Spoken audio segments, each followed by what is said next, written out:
So, Clive, we were just talking about the view that you have and for your team that everybody needs to be double vaxxed. And right now in Ontario, we're going to be rolling out, of course, the need to show your vaccine receipt.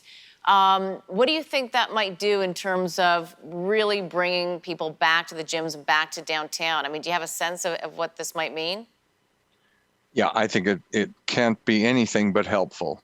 You know, there seem to be a lot of anti-vaxxers out there, but the governments are now finally saying that you're going to have to be vaccinated to go into almost to participate in normal life again. So I think it's still going to take some time. I don't think it's all going to come back in the next 30 or 60 days. I do think these towers are going to repopulate, but I think it's going to be a while before the people really all come back to the downtown core. And I think the same thing to gyms around the country. Well, the one thing about COVID-19, it's pretty amazing, and you'd probably know this better than I or know it, certainly. I do work with a trainer, and he's told me through doctor friends that the majority of their patients, like majority, over 50%, have gained over 30 pounds.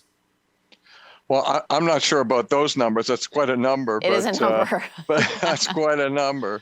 But I think there's no doubt. I think that everyone has felt that they've got to get back. They've put on weight. One of the things that we did while we were closed, we did quite a bit of virtual training. And, it was a very successful part of what we did as we were trying to claw our way back. So there was a lot, but I think your trainer is correct. There's been a lot of weight gain over the past 18 months. Yeah, so when they come back, they're going to be coming back a lot, and maybe even more than 6,000. I'm curious, though, and we're going to get to kind of what's been helpful or not from a government perspective as well, but I want to ask, from the gym perspective and the experience, how are you making it safe in addition to the double vaxxers? Like, what can people expect when they go? Well, the number one thing is the number of people that are allowed. So it's about 50% of where we were, which hasn't been a problem for us.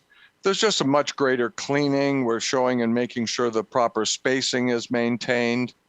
But I think it's the vaccination that has caused most of our members to feel that much more comfortable, including the older people. And when I say older, people that are sort of over 60, they've been remarkably supportive and upbeat about the fact that we've done this, and they just feel so much more comfortable to come back. And are all your clubs open?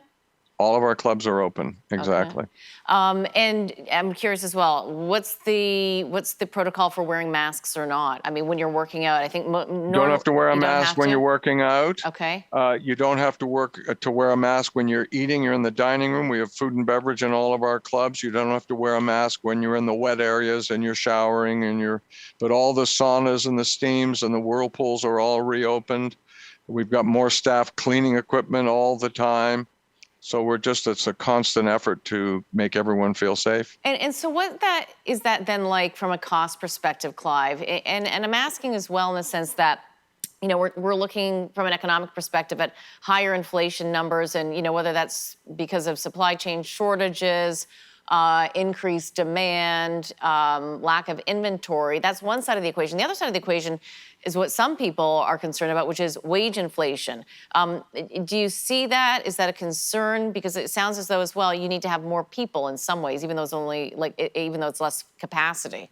Yeah, we don't quite have to have more people because we have less members coming back, but we have a full complement of housekeeping staff, and they're doing a lot of work in that regard. Our food and beverage situation is challenges getting food, getting things, and keeping it in a reasonable pricing, and a little bit of wage increases as we've moved forward. But we've been very fortunate being able to find a lot of good people, both many coming back and a few others. And I think our reputation over the years has helped us that it's a nice place to work. So even though we've seen these government CERB programs keep people at home collecting, checks in some circumstances, You hear that in the United States, you hear it in Canada. You do. There's no question. No question. How has it been at hiring? Again, it's been not so bad for us, but I sure hear it all over the place. People are having difficulty, particularly in the food and beverage business.